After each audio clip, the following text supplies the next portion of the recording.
নমস্কার বন্ধুরা, আইসি Bangla kitchen with ভিলেজে তোমাদের সবাইকে স্বাগত জানিয়ে আজকের ভিডিও শুরু করছি। আশা করছি তোমরা সবাই ভালো আছো আর আমরাও খুব ভালো আছি। আমরা পুনরায় রান্নাঘরে চলে এসেছি, ঠাম্মা রান্না করবে। তো আজকে আমরা বানাবো কুলের আচার। তো চলো দেরি না করে আচারটা তৈরি করে নেওয়া যাক। আর আজকে আমরা কুলের আচার বানাবো সবচেয়ে পুরনো পদ্ধতি দিয়ে। কুলের আচার তার জন্য প্রথমেই ঠাম্মা কুলগুলোকে বেছে নিচ্ছে। আমাদের কুলগুলো আগে থেকে বাছা ছিল, পোকা নেই, তবুও কুলগুলো বেছে নিচ্ছে।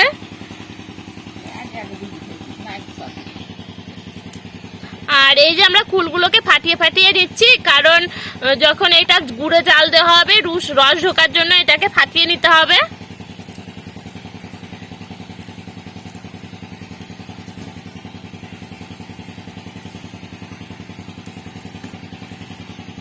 আর এদিকে আমরা ভেজে নিয়েছি মৌরি আর শুকনো লঙ্কা। আর এই মশলাগুলোকে আমরা বেটে নেব।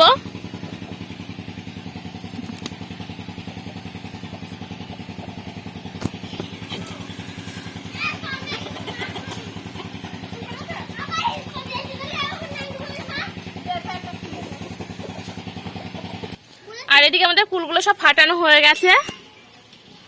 আর এদিকে ঠাম্মা উনুনে কড়াইটা বসিয়ে দিয়েছে।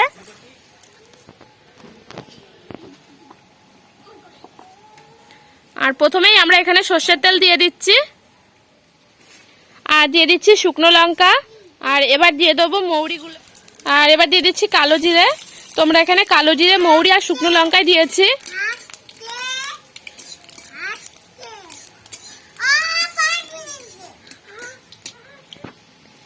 আর এবার আমরা কুলগুলো দিয়ে দিচ্ছি।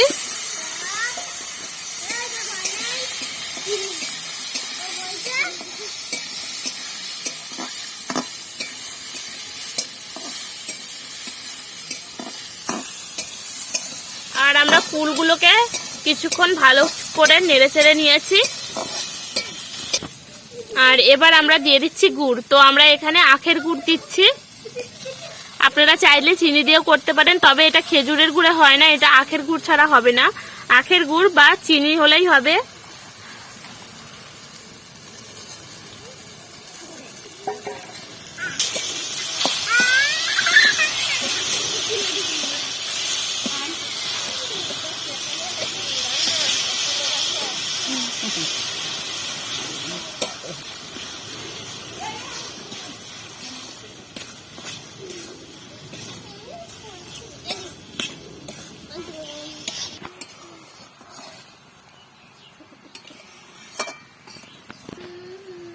আর এবার আমরা দিয়ে দিচ্ছি সেই ভাজা মশলাটা, বেটে নিয়েছি। এবার আমরা ভাজা মশলাটা দিয়ে দিচ্ছি।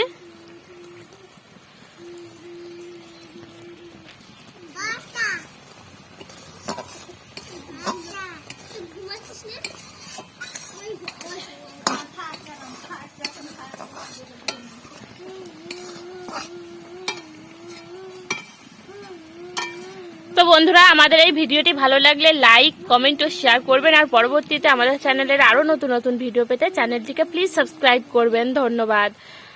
আর এবার আমাদের এই কুলের আচারটা হয়ে গেছে। এবার আমরা এটাকে লাভিয়ে নেব।